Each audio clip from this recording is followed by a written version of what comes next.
'cause I don't give a fuck what you say. Yeah, I'ma do shit my way. So you can go kick rocks, I'ma stack bricks up, build what I want to make. Yo, I got a lot of shit to say, so I'ma do this every day. I'll be writing things until I'm fucking buried in my grave.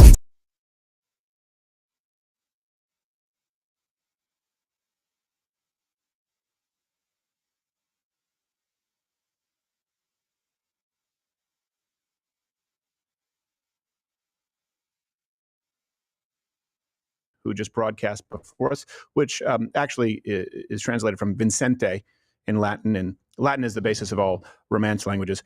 And Vincente in Latin translates to roughly timekeeper, dual zone. So you don't have to go through the anguish of adding 3. We have a lot to talk about today. Habeas corpus. Is that going to be suspended? And let me ask, the suspension of habeas corpus is only justified with an invasion or a rebellion. Do we think we've met that threshold? There's an argument to be made, because we also will talk about the Newark mayor who was arrested and representatives there who apparently it's not a good idea to shove around ICE agents when you're a fat old black lady. We're going to be talking about the new trade deal with China. That's big news. Also, Ukraine-Russia peace talk. A lot of stuff happened over the weekend. And pharmaceutical drugs, the slashing of those prices. And India and Pakistan. Look, it is the result of miscommunication, of social media, low IQ, and bad military. So we don't exactly know what's going on, but either way, someone's going to be mislaunching a rocket. On with the show. Now that you've had an opportunity to think things over, I'm going to give you the opportunity to talk. Ow! What?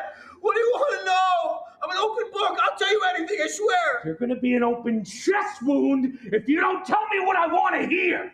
Spill the beans on how you refinanced for so low. What? That's all you want to know? That's why you snuck up behind me in the Bennigan's parking lot and hit me over the head? Well, yeah. American Financing. That's it. Just go to americanfinancing.net/Crowder or call them at 1-800-974-6500. They've helped thousands of Americans across the country. That's it? That's it. Oh. NMLS 182. What did you say? NMLS 1823334. It's just something I have to say. That sounds like fighting words to me. No. Ah! Trust the professional, whether it's a medical procedure or financing your home. Call the pros at American Finance.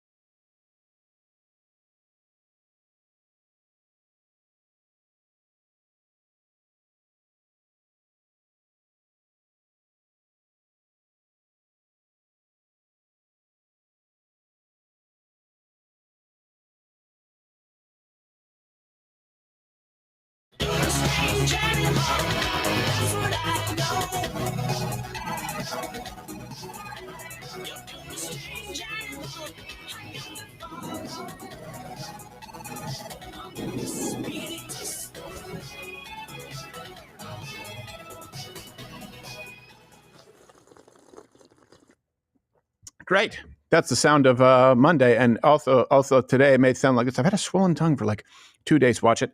I think it might be an allergic reaction Don't to... tell us about your weekend. I know it's not shellfish. It could be an antibiotic that I had to take. But you guys comment below. I don't know. This isn't a medical emergency, is it? Because it keeps getting more swollen. What if I talk like this? It could be okay. But the real question of the day is, what was the biggest win for President Trump this weekend? And also, how tired are you from the winning? You can comment below. It's merciless. Captain Morgan, CEO. Number 2, how are you, sir? Fantastic. No swollen tongue. Good for you. Well, we all know who's lonely. So, Good Nights Comedy Club and Raleigh, North Carolina, Friday and Saturday, May 23rd and 24th. Go see live comedy. There's still nothing like it. Living in your sad digital workspace. Josh Firestein, how are you? Good. Come see my sad, not digital life. No, it's a real sad life. Now, we're all so isolated, right? That's what everyone talks. That's the new buzzword of the day. The buzzwords are narcissist, red flag, isolation. Woke is kind of played Woke out right now, though. Well, here's another one. People are kind of isolated on subway cars. Did you know this? Well, they're becoming more isolated. It's the opposite. We're sort of we're cording off society for different groups now. Remember when we thought, hey, it was great to do away with segregation? Well, now we're not on account of all the raping. So there's been a petition for women-only subway cars in Berlin, Germany. And you can see where in 2025, you can't do a female-only space that goes anything other than immediately sideways. I take the train every day, and most days it's a safe and reliable way to get to work. But like many other women, I have been sexually harassed in public transport. You don't say. Some people think that women-only train cars are the solution. That's why over 15,000 people have signed a petition demanding Flinter-only compartments here in Berlin. There it is. Explain for us, Flinta. Okay. It's, hit the dings here, Billy. It's female, lesbian, intersex, non-binary, trans, and agender. So pretty much just like the old subway cars. Let's continue. Unfortunately, the one intersex person owns a car. Yes, exactly. The only one in Berlin. Like, I'll be in my Jetta. Da. All right, continue. In places like Japan, India, and Malaysia. Pink banners or signs let passengers know it's a women-only area. The activist who started the petition is calling for designated compartments or purple seats for Flinter people. It needs Flinter-only carriages because a man followed me and raped me from the U-Bahn. I started the petition. I don't buy it, Miss Bay. No. I think it will increase the security, but I don't Once think he it saw will your change penis, he the ran away. underlying problem. The Flinter wagon is obviously for me just a pill for the disease in our system called sexual violence. My end game is to implement a consent culture.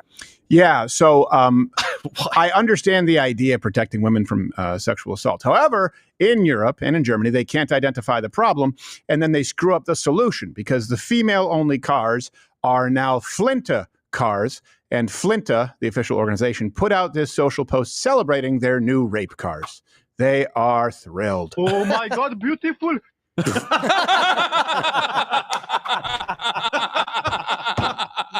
Jeez. Hold on. Thank you for gathering them all for me. Yes, indeed. We put them all in one car, sir. Isn't lesbian a bit redundant, though? Yeah. Because that implies female? Yeah. I think they're just throwing like a bunch They're of just groups throwing it in because they just want to make sure they sound inclusive. No, it's got to be Flinta. Come up with the names. Yes. How long until a woman gets onto a regular car and the man goes, get to the back of the truck? Yes, exactly. Get your Flinta butt out of here. Well, to solve this, you would have to go, okay, all right, look.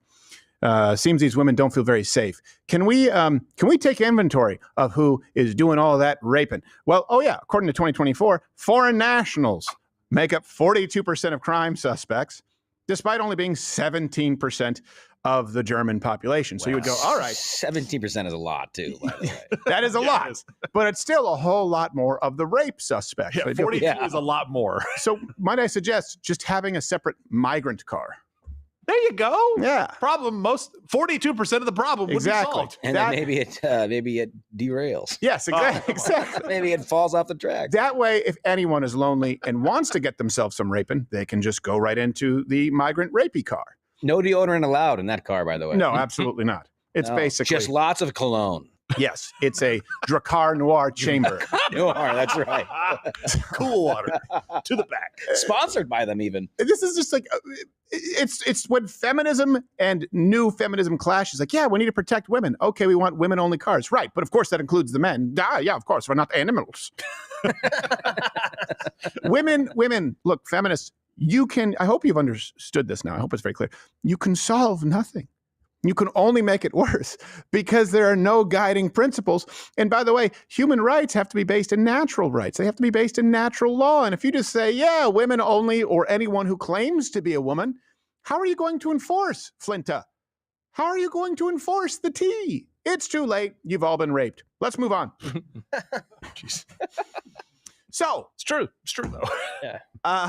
Well, you can't report rape by the T or you get arrested in Germany. Well, of course. Yeah, absolutely. That would be a hate crime if you report. Well, and you can't stop the rape of the T because once you're committed, that would be also a hate crime. Once you see the penis, you have to keep going. Well, yeah, exactly. You're not allowed to. You don't want to be an animal. No, you don't want to be you don't want to be a transphobe. Right. No. Now, I do warn you, it's going to hurt. Oh, I thought by T you meant Turkish. That's what we call the double T. We've got two on base. Rape! Rape, rape, rape, rape, rape, rape, rape, rape, rape, rape, rape, rape. Ow! All right. That's swing rapist, swing rapist, swing rapist. We're children, but I hope nobody gets raped sincerely. Yep. Probably will. So, habeas corpus. You guys know what habeas corpus is. Don't worry, I'll get to it.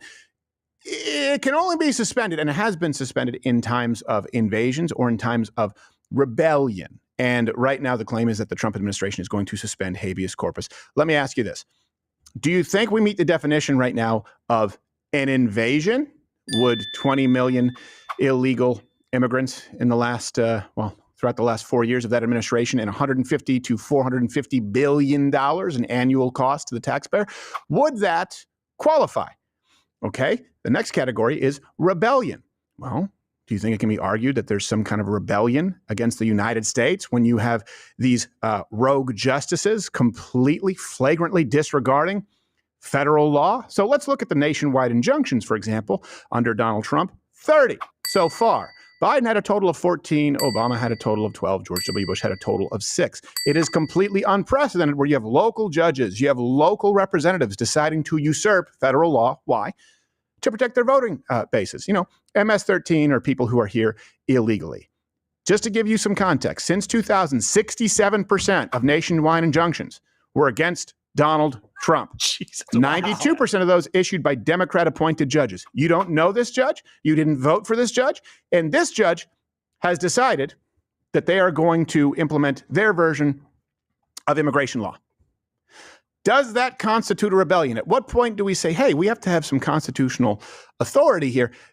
Your answers to those questions genuinely are going to determine how you feel about this portion of the program. So Stephen Miller, just last week, suggested that the Trump administration, they may be exploring suspending a habeas corpus. President Trump has talked about potentially suspending habeas corpus to take care of the illegal immigration problem. When could we see that happen, do you think? Well, the Constitution is clear, and that, of course, is the supreme law of the land, that the privilege of the writ of habeas corpus can be suspended in a time of invasion. So I would say that's an option we're actively looking at. Look, a lot of it depends on whether the courts do the right thing or not. So here's the deal. The American people think that there's an invasion. The American people overwhelmingly support some kind of immigration reform. They overwhelmingly support securing the borders. And to a surprising degree, support deportations. Yeah. Right? It's over 60% last time we checked. 60% of Americans support deportation. So when the American public have elected a president to do this job, and you have rogue judges and rogue local representatives blocking it, okay, all right, that could be rebellion. But we certainly are already at the point where Americans have recognized what they view as an invasion. Not saying we should suspend habeas corpus, but I am saying that we have historically for less, and we'll get to that. However, the party of nuance, as they like to say, of course, immediately proceeded to melting down. Pretty stunning comment from a top White House aide, Stephen Miller, on suspending habeas corpus, which is the right of an individual to challenge the government's right to detain them. It's not a privilege, like Miller is calling it there. It's a fundamental part of our justice system that has been upended and suspended in the most emergent situations. What Stephen Miller said was ridiculous. I think Jeff Toobin used another word, but it's loony. It's loony to do that. There's no invasion. Says the lady Stephen in Miller that gets his haircut. way, that he or Trump or ICE could decide to pick up Al Sharpton, pick up Peter Welch. Please, and we deal. We'd just be gone. What is behind his immigration policies? He believes that we are under invasion. And it's clear that he has, I'm not going to try to, I guess, explain, psychoanalyze what his. You don't get Stephen Miller's I don't want to get inside Stephen Miller's mind, actually. Okay, we get it. By the way, the best response, and all this came from the Lincoln Project, named after Abraham Lincoln, saying, suspending habeas corpus. Let that sink in. Didn't Lincoln do it? Yeah, we'll get to that as our very first Yes, he example. But let's first go through, what is, for those of you who don't know, what is habeas corpus? I think, Billy, didn't you get arrested for habeas corpus? Oh, no. That was necrophilia.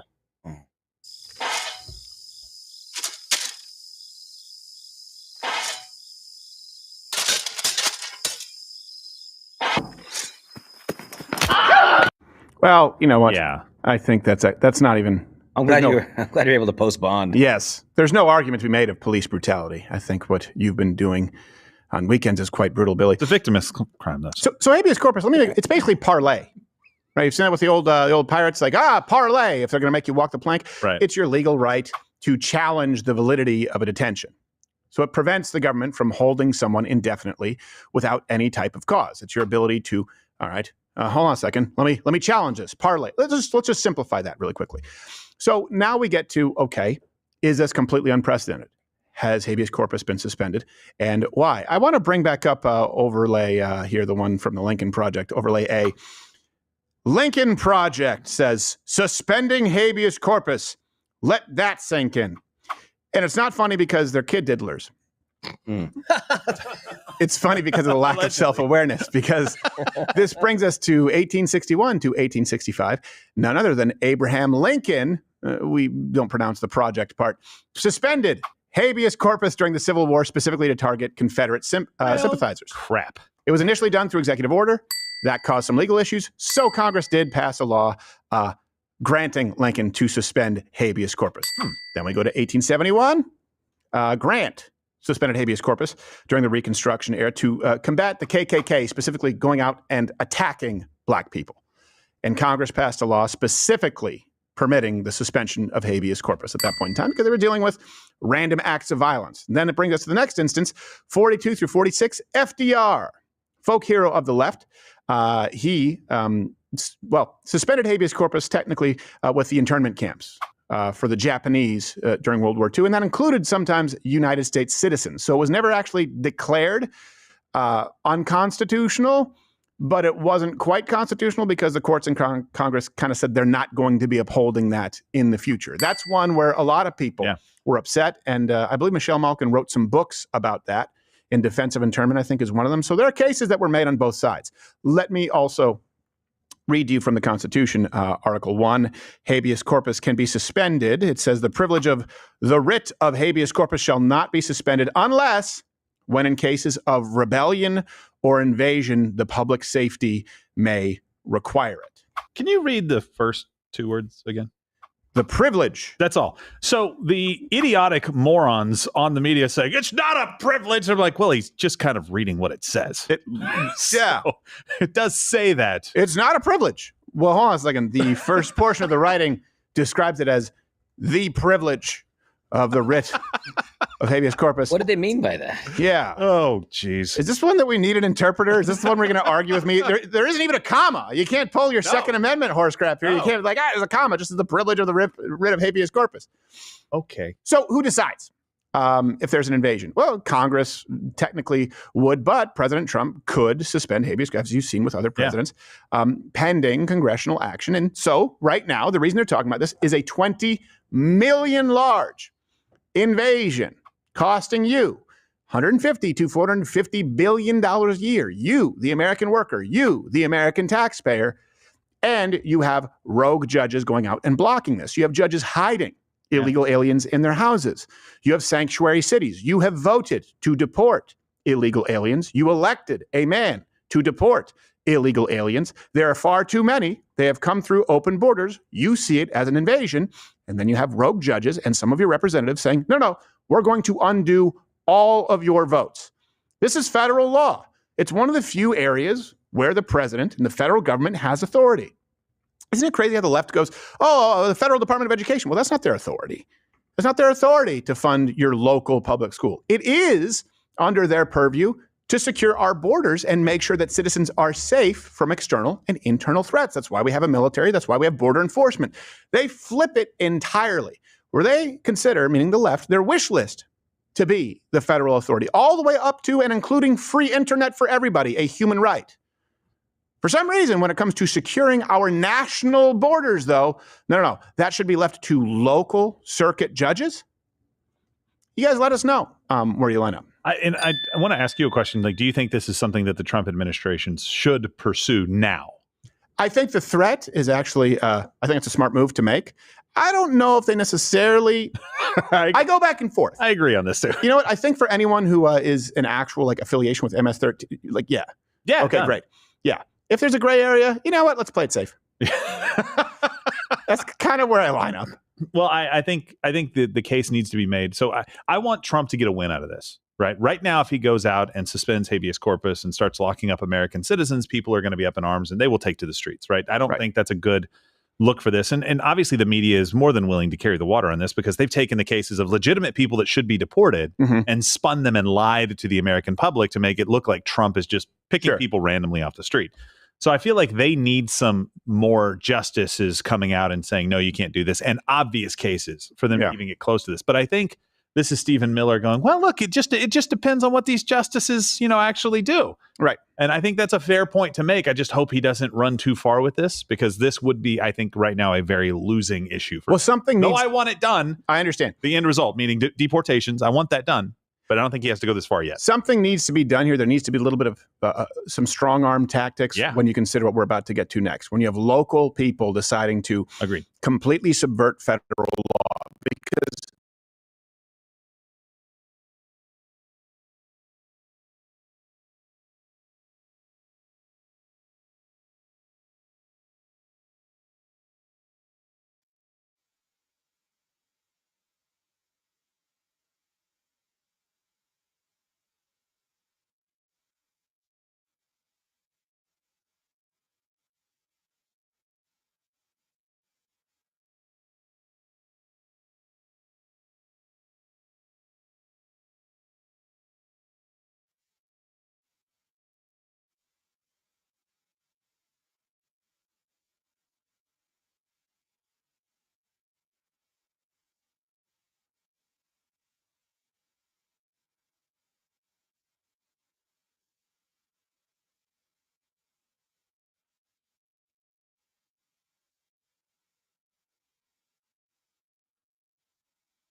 Either the American worker, the American taxpayer, is your constituent as a representative, or illegal aliens. You have to pick one.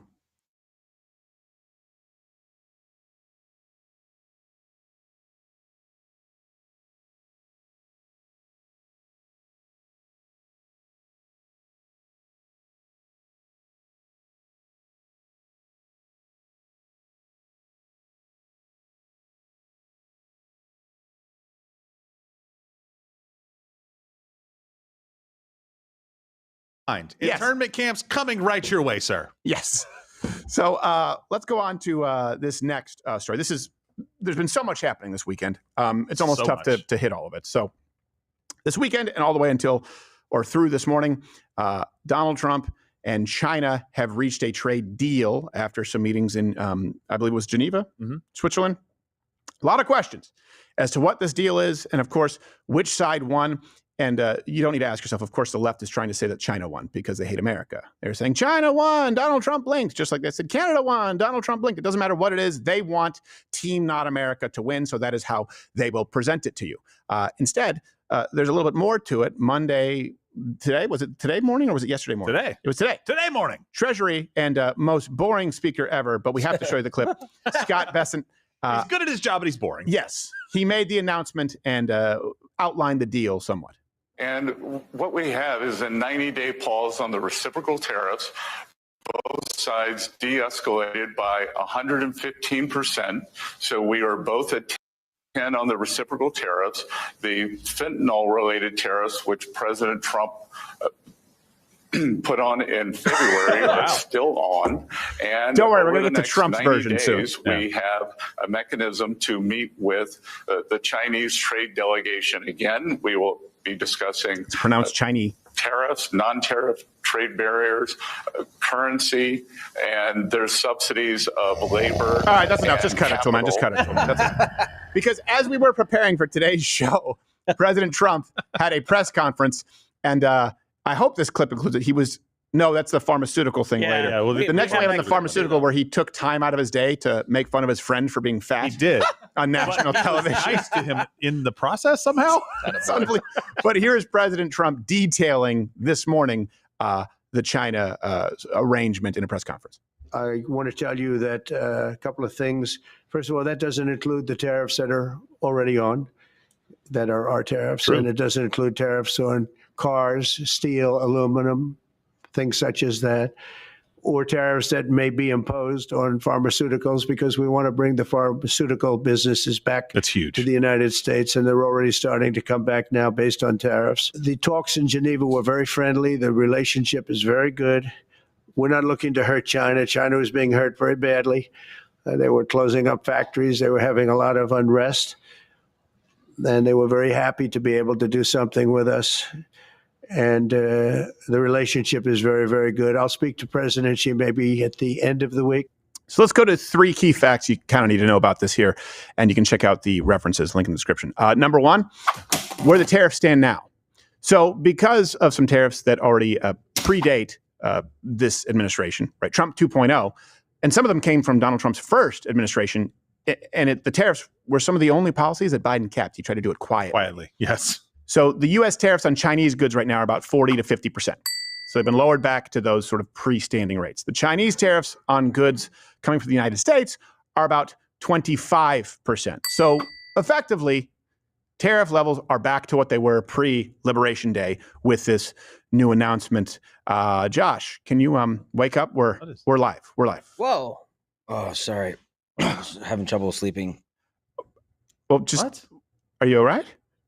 Yeah, I've just been having trouble sleeping lately. So. Well, why don't you go see the nurse? Go see the nurse now. He'll get you fixed up. It's better than being in your phone. Yeah. Okay. Yeah. I'm going to go see the nurse. Good. Yeah. Thank God we got a nurse.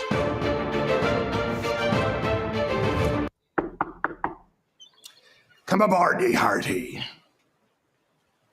Hey, I'm looking for the nurse's office. Am I in the right place? Aye, you've come to the right place. Why don't you sit down and tell me what ails you? Well, I'm having trouble sleeping, and I think it's starting to affect my work. So your wife be marooning again, eh? What? No. Oh, you're having trouble lifting ye sails. No, my sales work just fine. But you can't stomach the thought of entering old Davy's locker. No, I can't get any shut-eye, is all. How?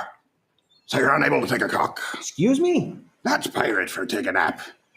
Oh, yeah, that's the problem. What? That be the problem. All right, me boy. Well, come on up. Let me do you a test. And don't be scared. We'll fix you right up. Okay. Give me your ear. My ear? Look, young man, there's no need to be scared. I've taken the pirate doctor's oath. What's that? First, do no harm. What's next? The ear, me boy. All right. Now the eye.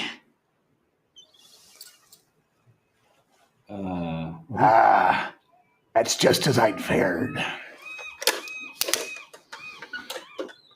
You've got a horrible case of the old sailor's eye. Sailor's eye? Is that even a real thing? Aye. Of course sailor's eye is a real thing. It's as real as you and me sitting here. And we speak of it in hushed tones, lest the spirits overhear. There's only one cure that we know of for old sailor's eye. You need to court the most beautiful siren on the eastern seaboard and have her sing her sweet melody. And legend says, if it's pure and true love song, you'll be clear of the sailor's eye. Yeah, I was thinking more of like a land-based, modern medicine type of treatment. Like, I don't know, what's that? That's Melantin. I think it's from the Orient. I don't think you're supposed to say that anymore. Well, wherever the sluns live. Nope, that's totally inappropriate. Well, says it'll help with your sleep, but I doubt it'll help you any with ye sailor's eye. I think I'll take my chances. Thanks. All right, up next is Stephanie. Time to check your hoo-ha.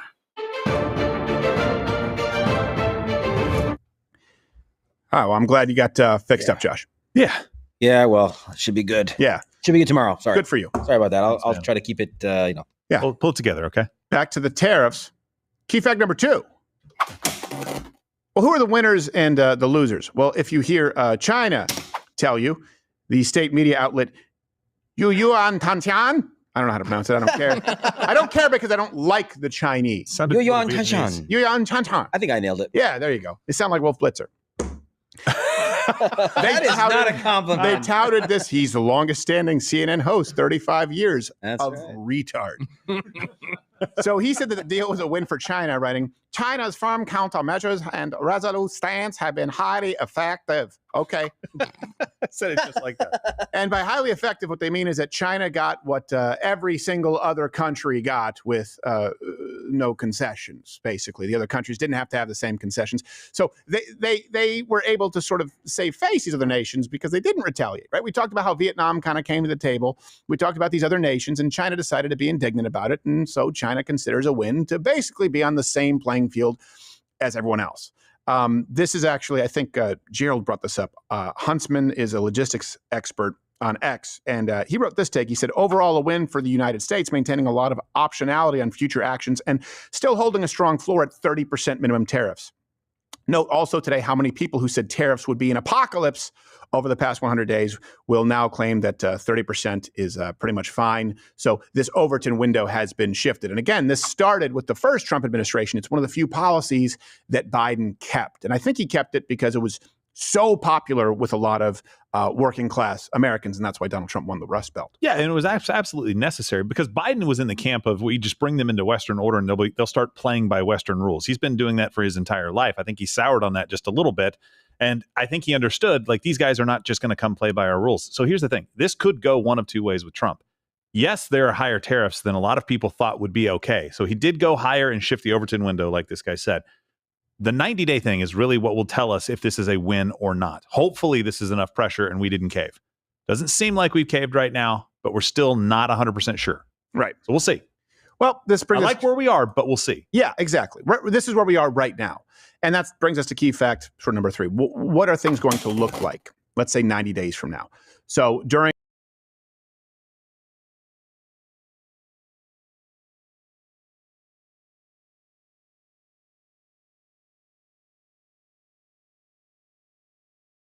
problem that was. But they are saying that the stance of this administration is they need to bring us, our relationship with China, to a state of balanced trade, at least.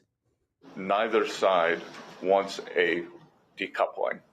And what had occurred with these very high tariffs, Someone get him a Red Bull. as Ambassador Greer said, I understand why Josh was the equivalent of an embargo, and neither side wants that. We do want trade. We want more balanced trade, and I think that both sides are committed to achieving that. Now, here's where I don't agree. Both sides are not committed to achieving that, and I don't necessarily think that's possible. You just made the point, well, it sort of comes from the libertarian mindset, too, of, you know what, they'll want to come into the modern world. They'll want to start playing ball with us because